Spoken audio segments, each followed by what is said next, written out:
তো বীরচন্দ্রপুর থেকে আমরা চলে গেছিলাম তারাপীঠে তারা মায়ের মন্দিরে।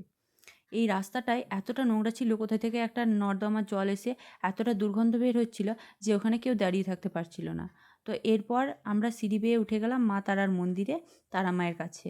কিন্তু দুর্ভাগ্যবশত আমরা কোনোভাবেই পুজো দিতে পারিনি, কারণ সকালবেলায় যখন আমরা বাড়ি থেকে বের হচ্ছিলাম তখনই এক পুরোহিতের মারফত জানতে পারি, কারণ পুরোহিতের সাথে আমাদের পরিচয় আছে, তাই ফোন করে জানা যায় যে আজ তারা মায়ের মন্দিরে প্রচণ্ড ভিড়।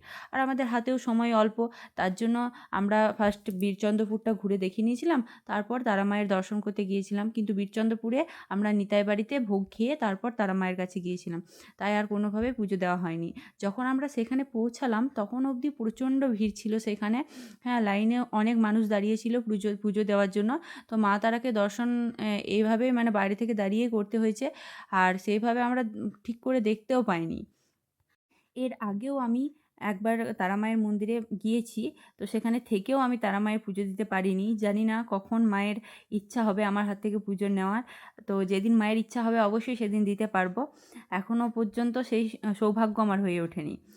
তবে খুব ইচ্ছা আছে মায়ের কাছে গিয়ে নিজের হাতে মাকে পুজো দেওয়া এবং ছুঁয়ে দেখার। যদি কোনো দিন সেই সৌভাগ্য হয় তাহলে সেই ভিডিও তোমাদের সাথে কখনো না কখনো শেয়ার করব।